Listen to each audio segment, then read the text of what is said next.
Continuamos en Proeconomía y Finanzas. Llegó el momento de saludar a nuestra invitada en piso. Estamos con la economista Adriana Bock. Adriana, ¿qué tal? Muchísimas gracias por venir. Muy buenos días, gracias a vos por la invitación, Edu. Un saludo también a la audiencia.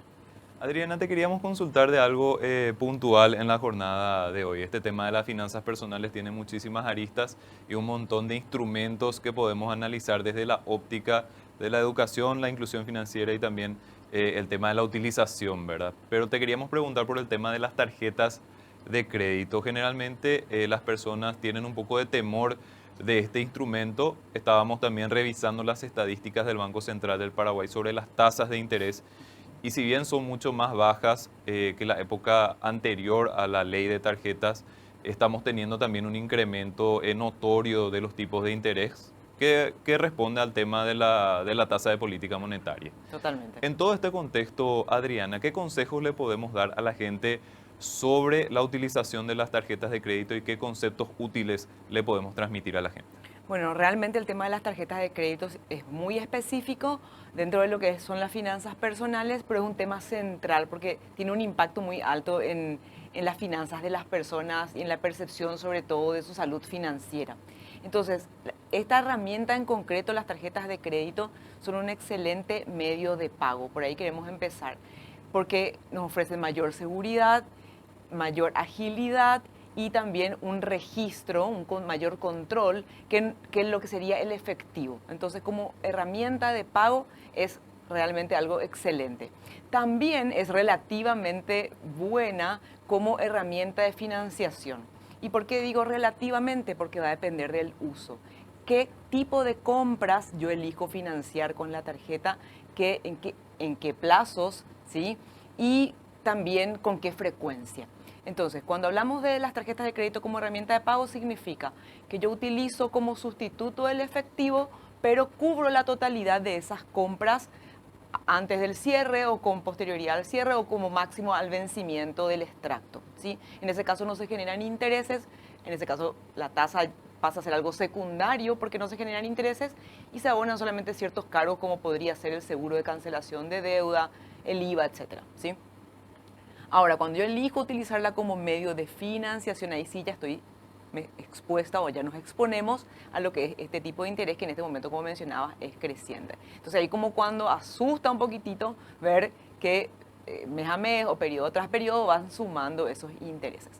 Entonces es importante tener estrategia, decir, bueno, para comenzar, si en este momento tenemos acumulada deuda de tarjeta o tenemos un saldo financiado de compras anteriores que no cancelamos y que se están acumulando o permanecen ahí, lo primero es hacer un plan de pagos para poder reducir esa deuda. ¿Qué vamos a hacer con eso? Vamos a poder minimizar el impacto de ese tipo de interés creciente. Adriana, ¿y cómo, por ejemplo, una persona puede seleccionar una tarjeta de crédito que esté acorde a sus necesidades o a sus posibilidades? Generalmente hay muchísima oferta en el sistema financiero. Las instituciones hay veces que te ofrecen ya directamente una tarjeta de crédito, por ejemplo, pero hay que hacer un análisis respecto a si esa tarjeta nos sirve, si es útil para nosotros y si se ajusta a nuestras necesidades. Totalmente, porque también los costos varían dependiendo de, el tipo de ventaja que tiene o el segmento de la tarjeta, ¿sí?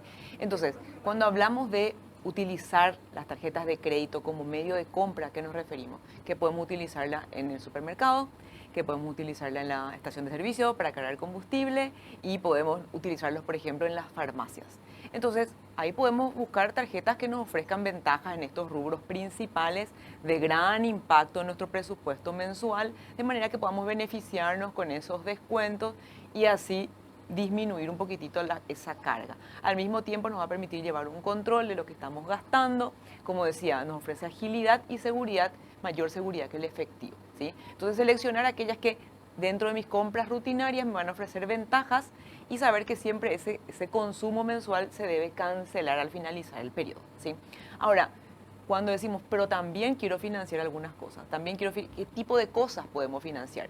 Aquellos bienes duraderos, compras muy extraordinarias que no son de todos los días ni de todos los meses, que ocurren de vez en cuando, 2 veces al año, y que ofrecen una vida útil más prolongada. Por ejemplo, un electrodoméstico, un mueble, a lo mejor una inversión en educación, un curso que queremos hacer. Hoy en día tenemos acceso a plataformas de capacitación en todo el mundo y podemos utilizar la tarjeta para poder invertir también en nuestra formación. Entonces, ahí decimos, bueno, ¿qué tarjetas me ofrecen en todo caso algún tipo de ventaja en esa área, en todos aquellos productos que son financiables? Adriana, ¿y cómo nos manejamos con el pago mínimo? Mucha gente se ve obligada por alguna situación en particular Ujú.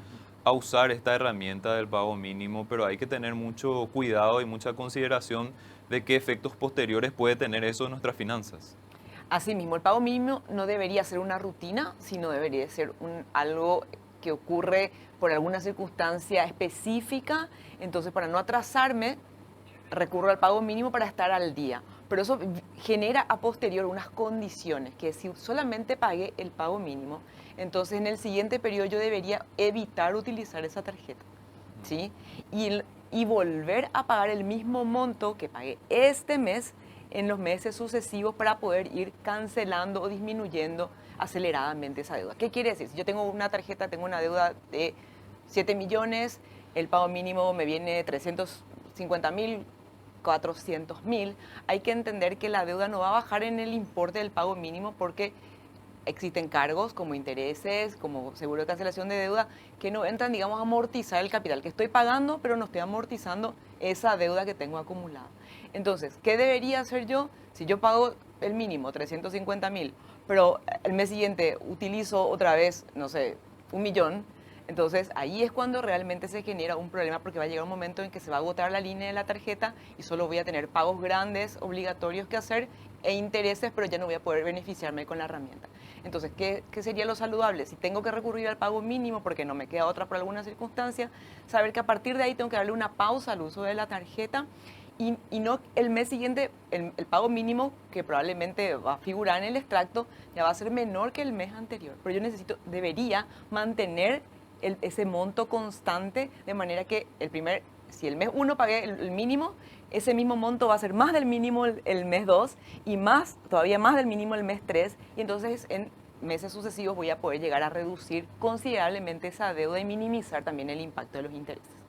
Adriana, ¿y cómo definimos más o menos el límite de una tarjeta de crédito en cada uno de los casos? Por ejemplo, si yo tengo una institución financiera que me da la posibilidad de aumentar, por ejemplo, mi límite de crédito, pero ya está por encima de mis ingresos mensuales, Ujú. por darte un ejemplo. O hay gente que también tiene la posibilidad de tener más de una tarjeta y con eso en la práctica tiene una línea un poco mayor en varias tarjetas, pero tiene una línea a lo mejor superior a su capacidad de pago. ¿Cómo hacemos el ejercicio de ir definiendo hasta qué punto nosotros podemos tener esa posibilidad de usar una tarjeta de crédito o hasta qué montos? Bueno, es importante que conozcamos según nuestro perfil cuál sería el nivel de endeudamiento en cuanto a deuda total que va acorde, como decís, con nuestros ingresos, ¿sí?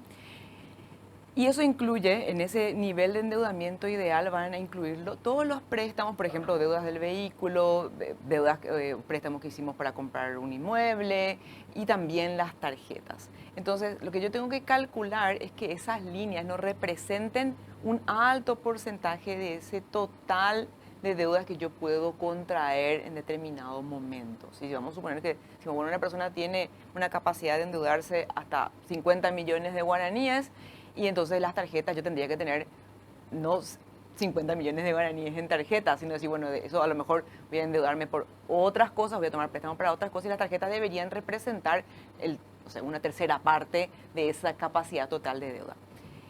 Por un lado, eso para que no me reste también, digamos, capacidad de que me aprueben un préstamo en determinado momento, porque las líneas de la tarjeta, independientemente de que las utilice o no en su totalidad, ya figuran como que ese préstamo ya está o que es una deuda que ya está vigente, ¿sí? Eso por un lado. Ahora, cuando hablamos de capacidad de pago, tenemos que pensar que independientemente de la línea, lo que va a determinar los pagos que tenga que hacer son las compras que hago, ¿sí? Entonces, eso es lo que yo tengo que ver. Si son compras de corto plazo, de consumo cotidiano, yo tengo que saber que tengo que tener la capacidad de cubrir la totalidad de esas compras, independientemente que eso represente el 30% de la línea, el 50% de la línea o el 100% de la línea, ¿sí? Yo tengo que tener la capacidad de cubrir ese consumo mensual. Y cuando voy a financiar algo, lo que tengo que pensar es, voy a hacer una financiación en cuotas, o si voy a hacer una financiación en un solo pago, pero me hago un plan para ir disminuyendo esa deuda en 2 o 3 meses, debería ser. Entonces tengo que calcular, bueno, voy a comprar esto y si voy a pagar en 2 o 3 meses, ¿cuánto voy a tener que poner de mi bolsillo todos los meses? Ese es el cálculo que tenemos que hacer. Eso es independiente a la línea en sí, ¿verdad? Entonces, no engañarnos también muchas veces porque decimos, bueno, si el banco o la entidad financiera o la cooperativa me aprueba una línea de crédito o me otorga una línea de crédito en la tarjeta de X, quiere decir que yo todo eso puedo gastar.